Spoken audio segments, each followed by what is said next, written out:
When Lyra arrived at Crestwood High, the world seemed to slow down. Every head turned, and every whisper became louder than the morning bell. Her footsteps echoed against the hallway floor, as though the entire building was holding its breath. She tried not to meet anyone's eyes, but curiosity followed her like a swarm. Her skin had a soft blue tint that shimmered when the light hit it. Her silver eyes looked almost like glass, and her hair caught every beam of sunlight with strange reflections. She carried herself quietly, her shoulders slightly hunched, her backpack clutched close to her chest, as though she was trying to make herself smaller, invisible, unnoticed. But invisibility was impossible at Crestwood High, especially for someone like her. The students had never seen anyone like Lyra before. The first rumors had already spread before she even stepped into class.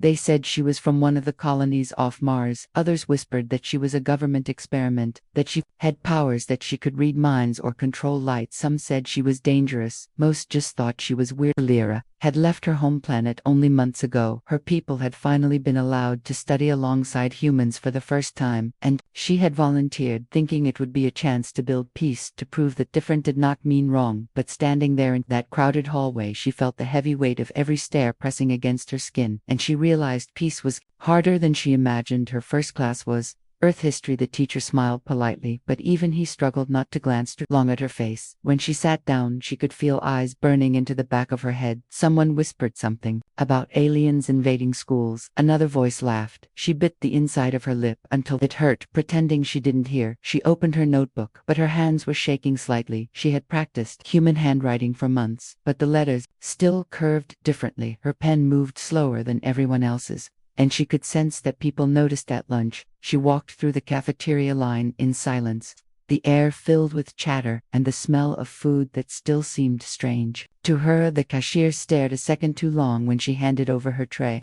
Lyra sat at a corner table alone, choosing the seat closest to the wall. She picked at her food, wondering if she would ever taste comfort here.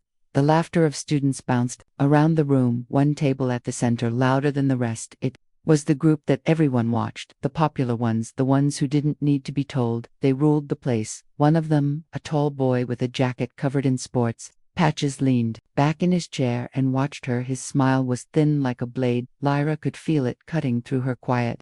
She looked down at her tray, pretending not to see, but the sound of his laughter reached her anyway, a sound that made her chest tighten. She wished for the first time she had never volunteered. She wished she could go home. As the bell rang, she stood gathering her things, her eyes catching the reflection of her own face in the metal table. For a moment she almost didn't recognize the person looking back at her. She whispered softly to herself in her native tongue words that meant stay strong, though no one around her could understand. By the second week, everyone at Crestwood High knew who Lyra was, or at least they thought they did. The alien girl, the quiet one, the freak. Some said she was beautiful in a strange way. Others said she was creepy. The whispers followed her everywhere she went, and even when no one spoke, she could still feel the weight of their thoughts pressing on her like an invisible storm. She had learned that silence did not mean peace. It only meant people were watching. Every morning, she walked the same path through the hallway, head down, eyes fixed on the floor, her backpack strap clutched tight against her shoulder. She had memorized the pattern of the tiles beneath her feet,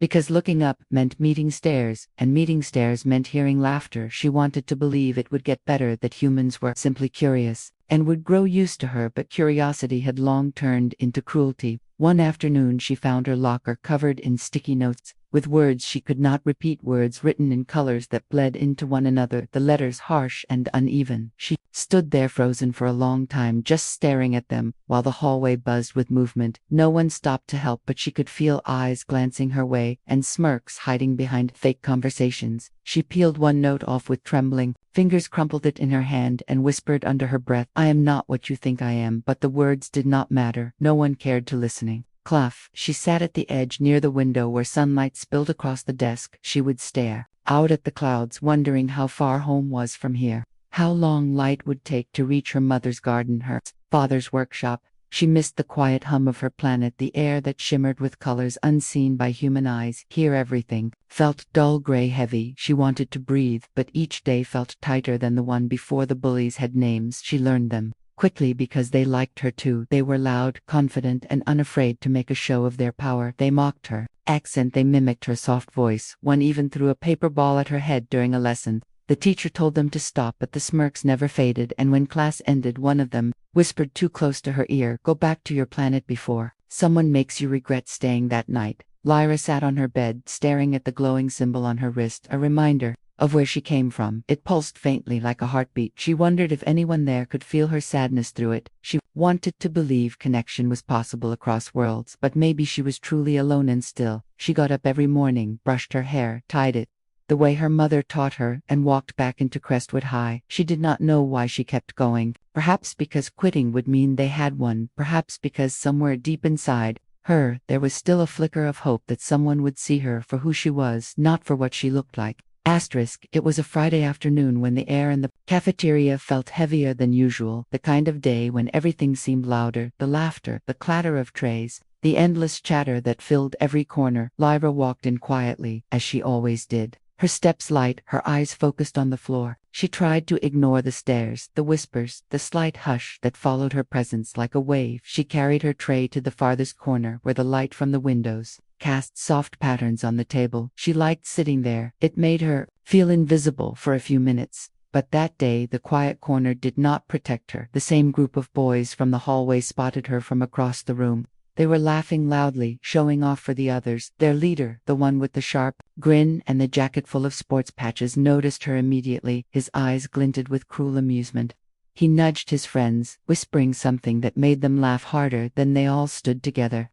Their movements slow, deliberate, confident, like predators circling their prey. Leah felt their presence before she even saw them. Her heart thudded painfully in her chest. She stared at her food, pushing it around with her fork, hoping they would lose interest, but they didn't. She could feel them closing in, their footsteps heavy against the floor. When she finally looked up, they were standing in front of her, blocking the light from the windows, their shadows stretching across her table. The leader leaned forward, his grin wide, his tone playful but laced with venom. He asked, "What do aliens eat anyway?" She didn't answer. She just lowered her gaze, hoping silence would make them go away. But silence was weakness to people like them. Another boy snickered. "Maybe she eats like a dog. Maybe she likes the floor." Lyra's throat tightened. Her fingers gripped the edge of her tray too hard. The food on it barely touched. She whispered, "Please, just leave me alone," but her voice trembled, and the sound of it only made them laugh louder. Then, with one swift motion, the leader slammed his hand down on the edge of her tray, sending it crashing to the ground, food scattering across the floor. The noise echoed through the cafeteria like a gunshot. Conversations stopped, laughter died, and dozens of eyes turned toward them. Lyra froze, staring at the mess, her mind blank, her hands shaking. The leader's grin only widened as he said, "There you go. Alien, show us how you eat back home." For a long moment, everything was silent except for the faint hum of the lights above. Lyra's breath came in sharp, uneven gasps. She could feel the heat of humiliation spreading across her face. Her knees wobbled, the weight of every stare pressing her down. She wanted to disappear, to melt into the floor, and never be seen again. Then, slowly she bent down, her fingers brushing against the spilled food, her silver eyes glistening under the harsh cafeteria light. And though every part of her screamed not to, she felt her body moving on its own, trying to pick up the pieces of what had been hers before they took it away. The sound of food hitting the floor still hung in the air when the laughter returned, sharper, louder, cutting through the silence like glass. Breaking, the students around the cafeteria began to whisper. Some covered their mouths, pretending to be shocked. Others simply watched, wide-eyed and frozen. Lyra stayed crouched on the floor, her hands trembling, her breath uneven. She wanted to cry, but the tears refused to fall. Instead, they burned behind her eyes. Her reflection stared back from a small puddle of spilled drink, distorted and trembling, just like she was. The leader of the bullies stepped closer, his shoes stopping inches from her hand, his tone mocking, soft and cruel at the same time. He said, "Maybe this is how they do it on her planet. Maybe this is normal for them." His friends snickered behind him. One of them kicked a piece of food closer to her, saying, "Come on, eat, little alien. Show us what you are." She flinched at the sound, her shoulders shaking. She whispered, "Please stop," but her voice was so small it was swallowed by the noise from across the room. A boy named Ethan sat at a corner table, his tray untouched. He had been watching the scene unfold, his jaw tight, his hands clenched around his fork. He had seen the way people treated Lyra since the day she arrived, he had told himself. It was none of his business that stepping in would only make things worse. But as he watched her kneel on the floor, surrounded by laughter, something inside him twisted. A spark of anger ignited in his chest. Ethan stood up, his chair scraping against the tile with a loud screech that made heads turn. He walked across the cafeteria slowly, his steps deliberate, his eyes fixed on the bullies. Every movement he made silenced another laugh, until the only sound left was the hum of the ceiling lights. He stopped right behind the leader, his voice calm but cold enough to cut through the air. He said, "Pick it up." The bully turned around, smirking. "Who are you supposed to be her hero?" Hero did not blink. He just repeated, "Pick it up," his voice steady like stone. The leader laughed, again glancing at his friends as if waiting for them to join, but none of them did. The crowd was watching now, and something in Ethan's stance, something in the quiet way he held himself, made even the boldest of them hesitate. Lyra looked up from the floor, her eyes wide. She didn't understand why this human was standing there for her. She wanted to tell him to go, that it was fine, that he should not risk himself, but the words caught in her throat. She could only watch as he stepped closer, his shadow now between her and the bullies. The leader tried to speak again, but his voice cracked slightly, the confidence fading from his smirk. Ethan leaned in just enough to whisper so only he could hear, "I said pick it up," and for the first time since the year began, the laughter stopped completely. For a heartbeat the cafeteria was silent, the kind of silence that feels heavy and electric like the air. Before a storm, no one moved, no one spoke, even the hum of the lights above seemed to fade.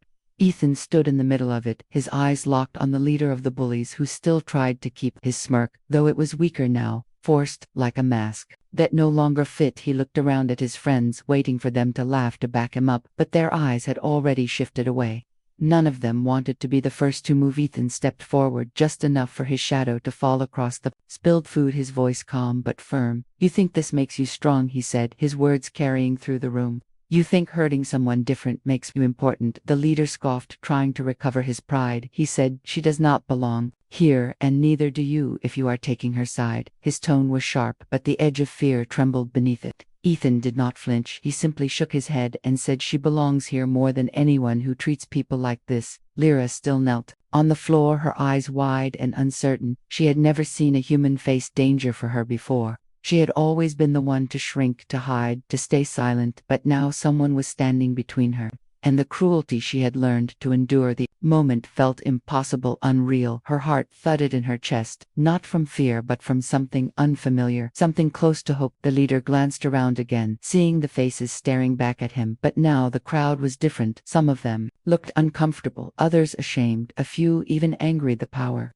he had fed on was slipping through his fingers like sand. He muttered something under his breath, then turned away, kicking at the floor as he did. One of his friends followed, then another, until the group scattered, leaving only Ethan and Lyra in the center of the room. For a long moment no one moved. Ethan looked down at her, and then crouched beside her, his voice softer now. "It's all right," he said. "Let's get you out of here." She stared at him, unable to speak, her throat tight with emotion. Together they gathered the tray, the fallen food, the mess left behind, but the act itself was different. It was no longer humiliation.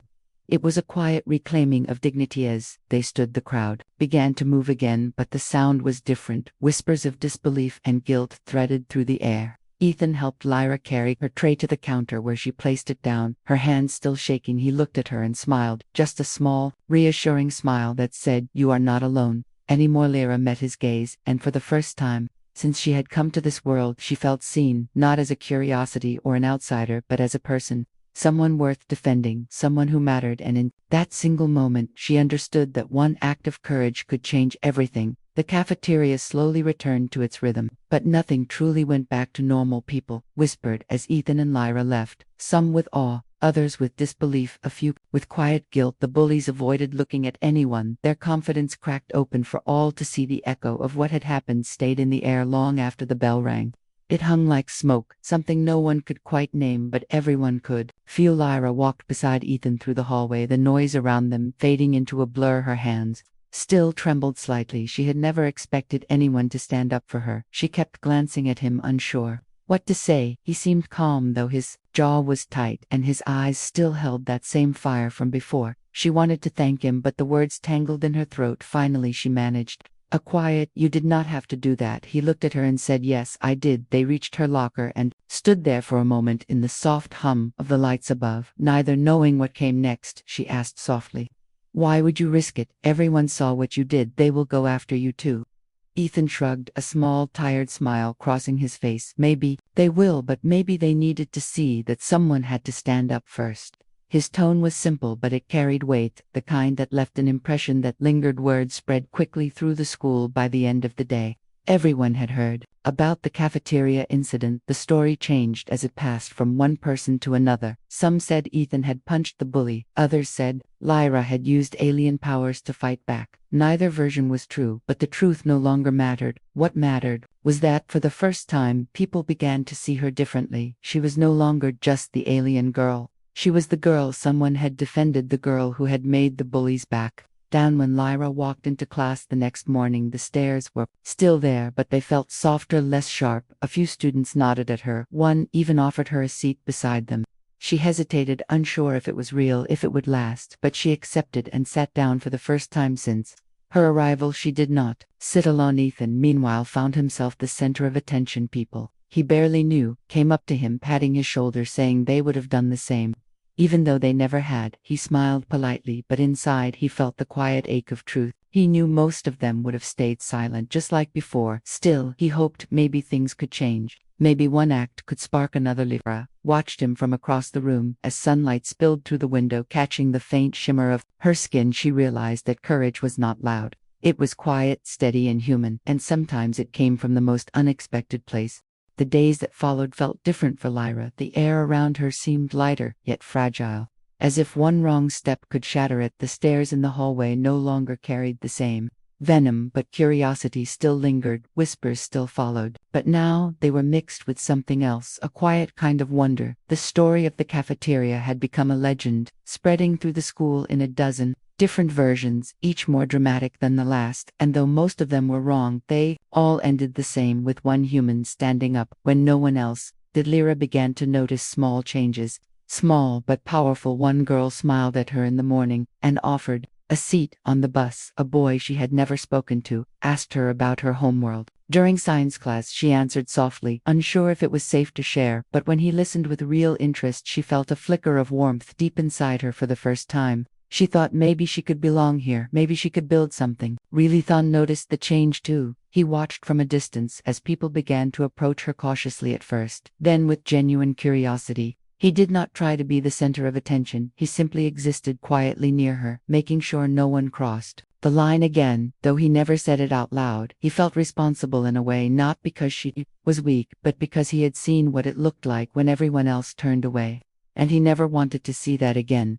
But not everyone accepted the change. The leader of the bullies now walked the halls with anger in his eyes, his pride bruised. His friends kept their distance from him, his reputation cracked like glass. He blamed Ethan for everything, and though he no longer laughed in public, he watched from the corners of rooms, his silence heavy and dangerous, the way a storm waits before it breaks. One afternoon, as Lyra left class, she found a small folded note in her locker. The handwriting was messy, human, and uneven. She opened it carefully. Inside were 3 words, "Thank you, Ethan." She read it twice, feeling the weight of the gesture, and something deep within her chest loosened for the first time.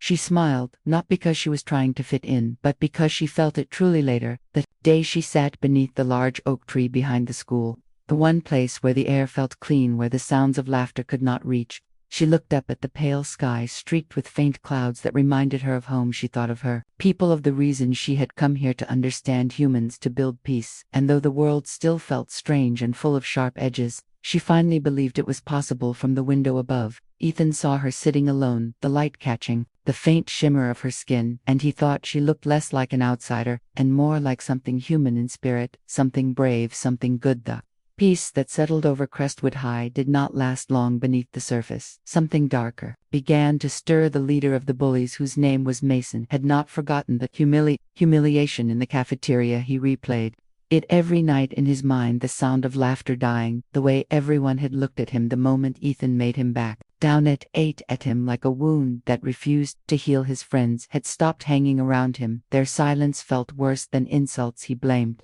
Ethan. He blamed Lyra. He wanted things to go back to the way they were when fear kept everyone quiet. He, meanwhile, tried not to think about it. He focused on his classes and his friends, but he could still feel the tension in the halls. Every time Mason walked by, there was an unspoken threat in the air, a promise that something was coming. He did not want to fight, he just wanted peace. But peace rarely came easy in places built on pride and fear. Lyra could sense it too. She had learned to read human emotion in the air, though she could not explain how she felt the shift, the way people avoided Mason, the way whispers stopped when he entered the room. She did not tell Ethan what she felt. She knew he was already carrying too much. She just hoped that whatever storm was building would pass without breaking. One afternoon, the sky outside turned gray, heavy with clouds. The students rushed to finish lunch before the rain began. The cafeteria buzzed with noise again, but beneath it all was a nervous edge. Mason sat at his usual table, his jaw tight, his hands clenched, his eyes fixed on Ethan. Across the room, Ethan felt it, that stare, sharp and unrelenting. Lyra noticed too. Her pulse quickened. She whispered quietly to him, "Do not react. He is waiting for something." Ethan nodded, but his gaze remained steady. Calm. Mason stood slowly, his chair scraping against the floor, the sound slicing through the chatter. The room quieted, one voice at a time, until all eyes turned toward him. He walked forward, his steps heavy, like thunder building. He stopped in front of Ethan, his words low and dangerous. "You think you are a hero. You embarrassed me in front of everyone. Now, you get to see what that feels like." Ethan did not move. He said softly, "Mason, this is not the way." Mason's fist clenched, his eyes wild with anger. Before he could act, Lyra stepped between them, her small frame glowing faintly under the harsh cafeteria lights. Her voice calm yet filled with power. "You do not have to do this," she said. The whole room held its breath. Mason froze. Something in her eyes, something ancient and unbroken, made him hesitate. It was not fear, but shame, the kind that digs deep when you see yourself for what you have become for the first time. Mason looked away, his voice cracked as he muttered, "Forget it," and walked out of the room. The rain began to fall outside, drumming against the windows as the silence stretched across the cafeteria. Ethan looked at Lyra, and saw not an alien, not an outsider, but someone stronger than anyone he had ever met. The rain continued to fall through the afternoon, turning the sky into a soft silver haze, and the air into a whispering rhythm that echoed through the empty halls. Classes ended early that day, and most students rushed out, running through puddles, laughing, shouting, their voices fading into the distance. But Lyra and Ethan stayed behind, sitting together beneath the large oak tree behind the school, the one that had become her place of quiet, her place of peace. The grass around them glistened with raindrops, and the air smelled of earth and renewal. A long while neither spoke. Ethan stared at the horizon, his mind still caught in the memory of what had almost happened. Mason's anger, the silence of the crowd, the way Lyra had stepped forward without fear, it all replayed in his head like a scene he could not turn off. He finally said, "You stopped him," and Lyra shook her head gently. "No," she said, "he stopped himself. He just needed someone to remind him who he was." Ethan looked at her, then really looked at her, and realized there was more strength in her calm than in any fight he had ever seen. She told him softly about her home, about the endless blue fields that glowed beneath twin moons, about the songs her people sang to heal the air, and the stories they told of light that never fades. She said, "We believe every act of kindness is a light that travels through the dark. No matter how far it goes, it always reaches someone." Ethan listened, the sound of her voice mixing with the rain. He thought about how small their cafeteria had felt, how big the silence had been when everyone chose to watch and do nothing, and he wondered if maybe her people were right, maybe light really did travel farther than anyone thought. When they returned to school the next day, things felt different, truly different. Students greeted Lyra with smiles, not because they pitied her, but because they wanted to. She laughed once, softly, surprised by the sound. It felt strange on her tongue, but beautiful too. Teachers noticed the shift to the tension that had once filled the air seemed to melt away. Mason kept to himself, quieter than before, and though he never apologized, he stopped looking at her with hate, and sometimes that was enough. Weeks passed, seasons began to change, and Crestwood High no longer whispered about the alien girl. Instead, they spoke about the day everything changed, about the boy who stood up and the girl who stood taller, and somehow the story became something more than gossip. It became a lesson. On the last day before winter break, Lyra stood outside beneath the same oak tree, her eyes lifted toward the faint morning light. Ethan stood beside her. Neither spoke. They didn't need to. The silence between them was full of understanding. She smiled, her silver eyes reflecting the world around her, and for the first time since she had left her home, she did not feel like a visitor. She felt like she belonged. She whispered, "Thank you, Ethan," and he answered quietly, "No, thank you, Lyra." And in that moment, beneath the gray sky, two different worlds finally met, not in fear or hate, but in the quiet strength of a friendship that had changed them both forever.